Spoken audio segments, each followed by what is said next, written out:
Here's a weird question for you. If I handed you $10,000 right now, completely tax-free, would you still have any of it left a year from today? Now, before you rush to say, of course, I want you to think about this. A fascinating, and frankly, kind of shocking, study tracked major lottery winners over several years. What they found was that a staggering 70% of them ended up completely broke within just 5 years. Now, we're not talking about people who won a couple of $100 on a scratch-off ticket. We're talking about folks who won millions of dollars. And yet, somehow, the vast majority of them ended up right back where they started. Or in some cases, even worse off than before. Now, you might be sitting there thinking, well, that's them. That would never, ever happen to me. I'd be smart with it. And hey, maybe you're right. Maybe you're the exception. But here is the uncomfortable truth that most of us do not want to admit. We're already living proof that it probably would, because the real isn't what you would do with a sudden windfall of $10,000. The real question is what you are already doing with the money you have right now. Every single day, every single paycheck. Think about it.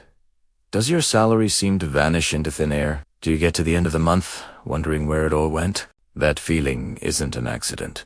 And it's not just about spending. See, taking control of your finances, truly building wealth, isn't really about money at all. It's not about spreadsheets or budgets or even about how much you earn. It's about something much deeper, something psychological that almost nobody talks about. It's about our relationship with money, our beliefs about it, and the hidden mental scripts that run our financial lives on autopilot. And by the end of this video, you are going to understand exactly why you might feel broke even when you're remaking a decent income. You'll understand why your paycheck seems to have a mind of its own, disappearing before you even get a chance to use it wisely. And most importantly, I'm going to show you how to finally break free from that frustrating cycle for good. So, let's start with the biggest myth about money that keeps people stuck. The myth is that if you just had more money, all your problems would be solved. We see this with the lottery winners, right? They got more money than they could ever dream of. And it didn't solve their problems. It just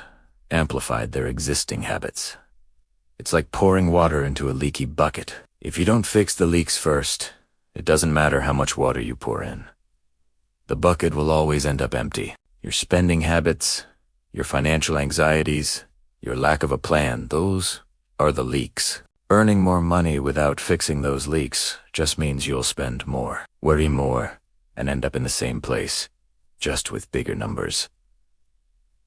The real problem isn't the size of your income. It's the size of the holes in your financial bucket. So, what are these holes? The biggest one is something called your money story. This is the unconscious narrative you tell yourself about money, often formed in childhood by watching your parents, hearing things people said, or through your own early experiences. Did your family celebrate every small win, or did they constantly worry about not having enough? Did they treat money as a tool for freedom, or as a source of stress and conflict? These early experiences create a powerful blueprint. If you grew up believing money is the root of all evil or rich people are greedy, you might unconsciously sabotage your own efforts to build wealth.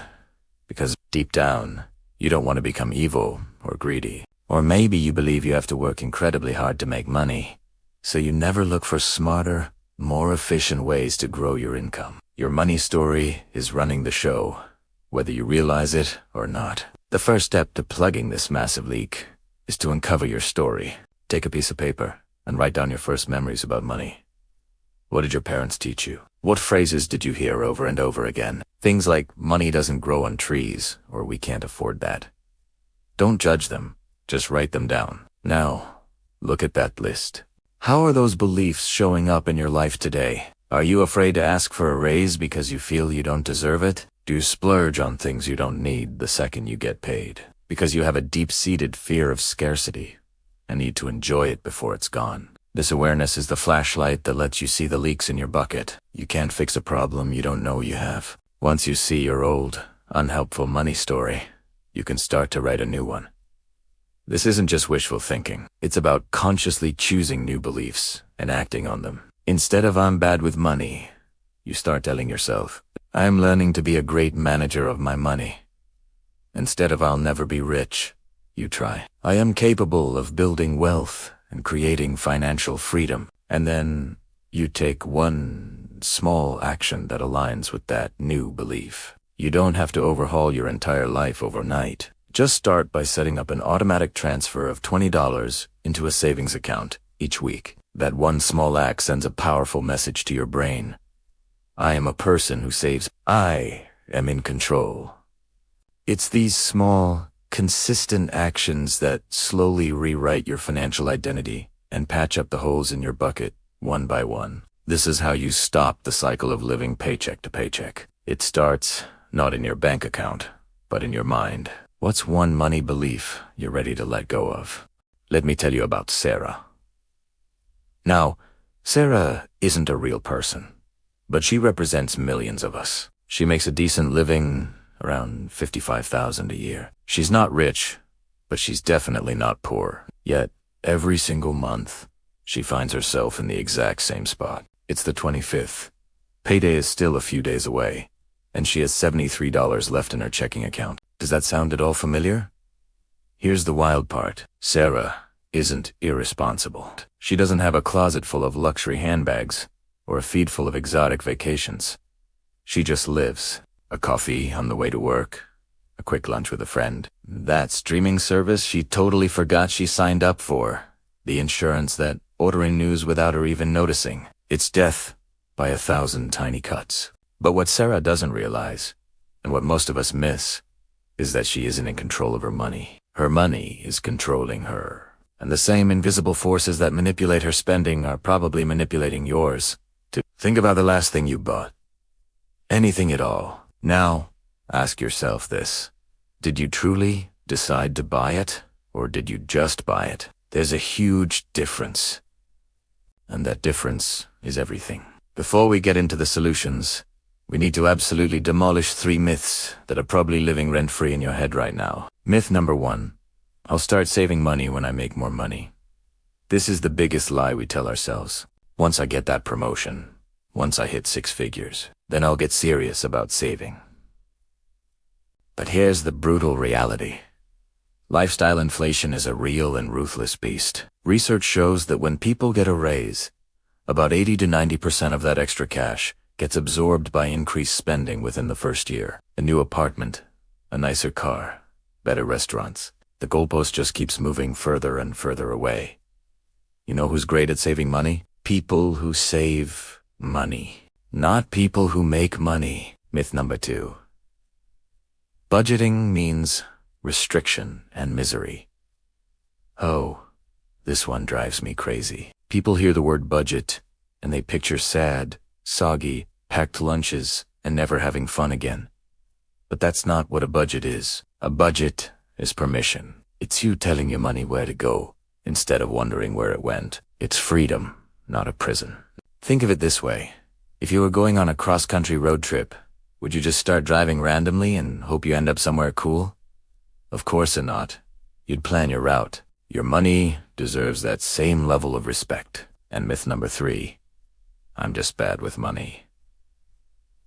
No, you're not. Being bad with money is not a personality trait you're born with.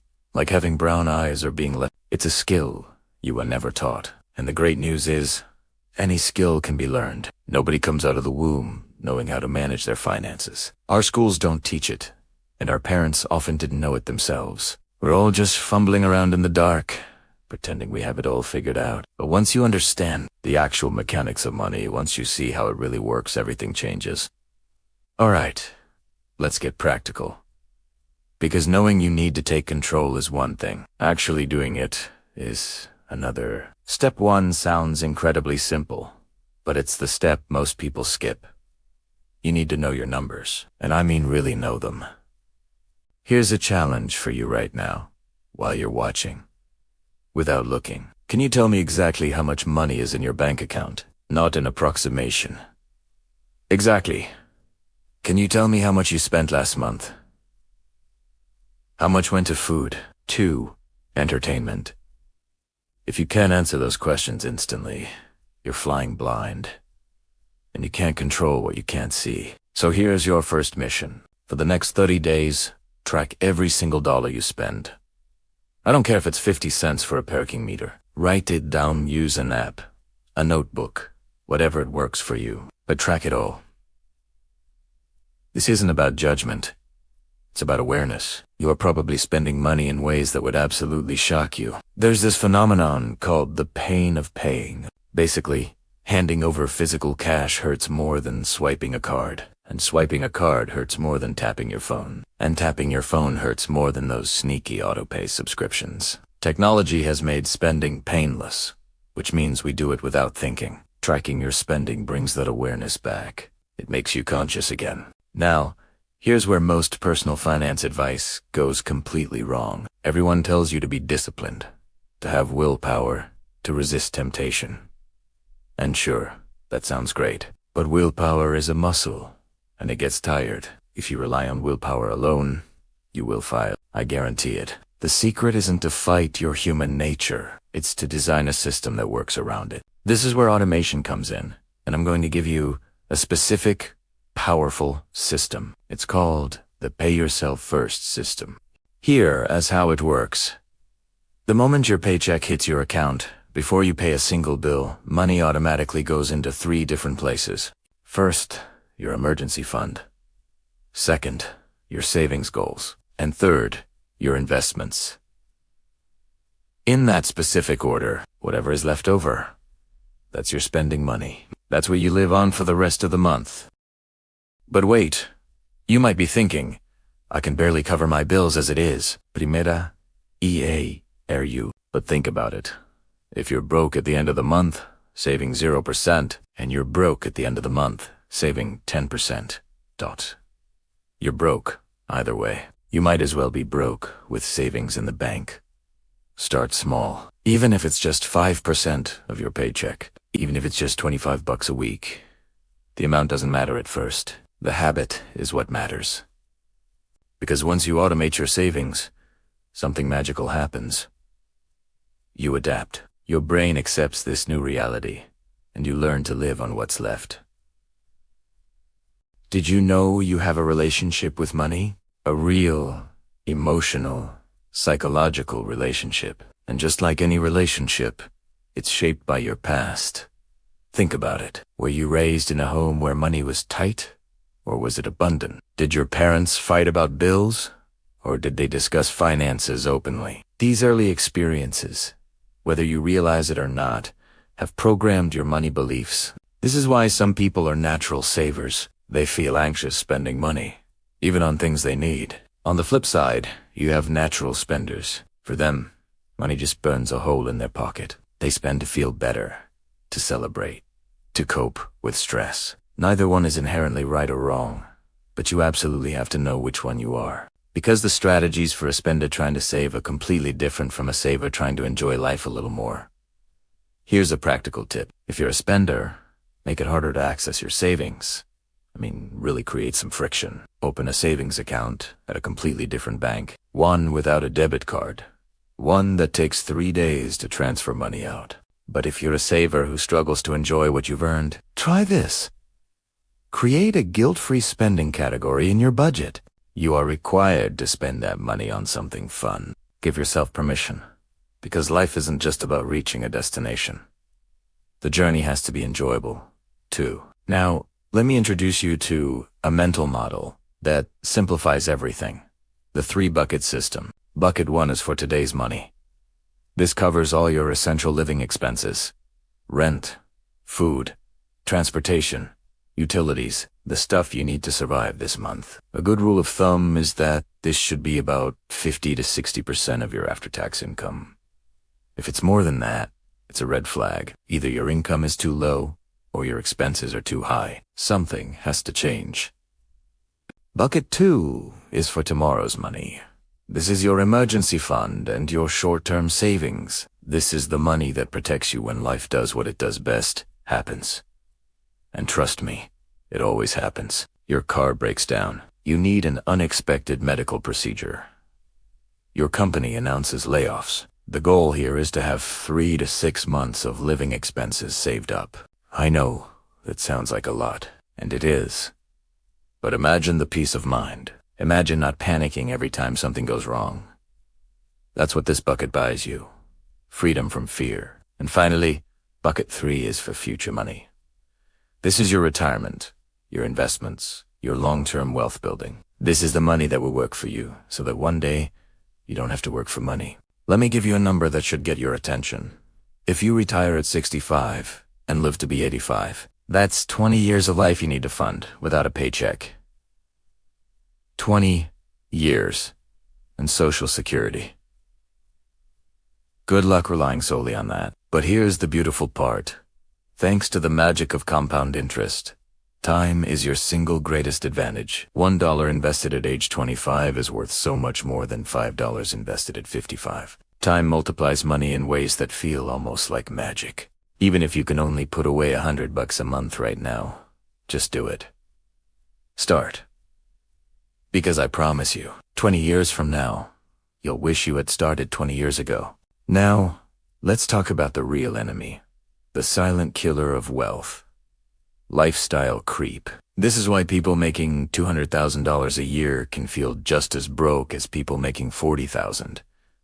It happens so subtly. You get a raise, and suddenly you can afford that nicer apartment. But then you need new furniture to match the apartment, and a better car for the new neighborhood. Then new clothes to match the new car, and vacations that match your new image. Before you know it, you're making twice as much money but saving the exact same amount, or even less. The antidote is simple. The next time you get a raise, split it. Half can go toward your lifestyle, and half goes directly to savings and investments. This way, you get to enjoy your success without sabotaging your future. You're not being a martyr, but you're also not being your own worst enemy. Here's a radical idea. What if you occasionally reversed your lifestyle? I know someone who makes well into 6 figures but consciously lives like they make 40,000. They drive an old car, live in a modest apartment, and you know what? They're on track to retire at 42. 42. They made a choice. They decided that freedom was worth more than appearances. You don't have to go that extreme, but it's a powerful question to ask yourself.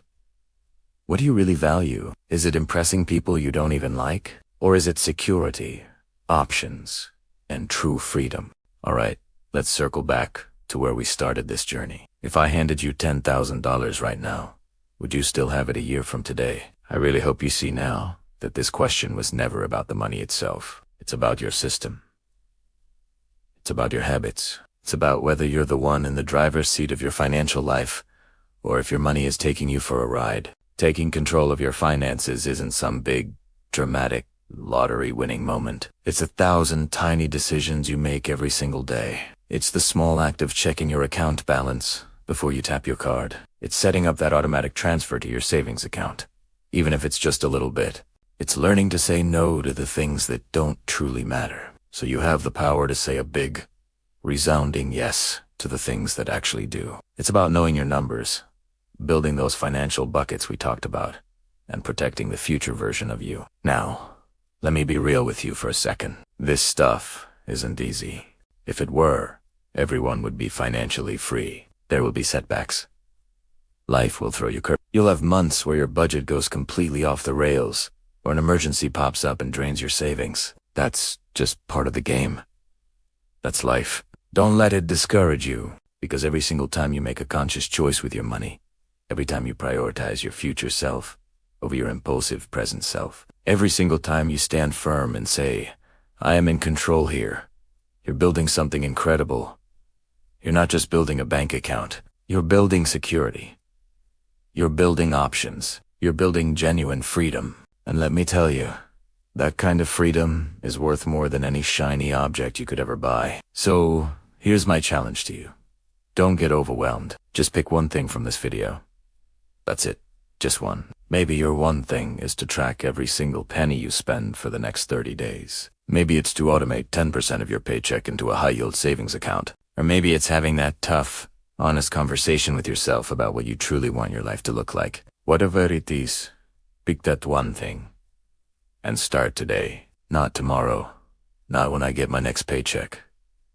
Today. Because the absolute best time to take control of your money was a decade ago. But the second best time, it's right now. This very moment. If this video gave you a little spark of motivation, do me a huge favor and hit that subscribe button. I release videos just like this every single week, breaking down the essential money skills that nobody ever taught us in school. And before you go, drop a comment below and let me know. What is the one money mistake you feel like you keep making? Let's talk about it and figure it out together as a community. Thanks so much for watching. Now go take control.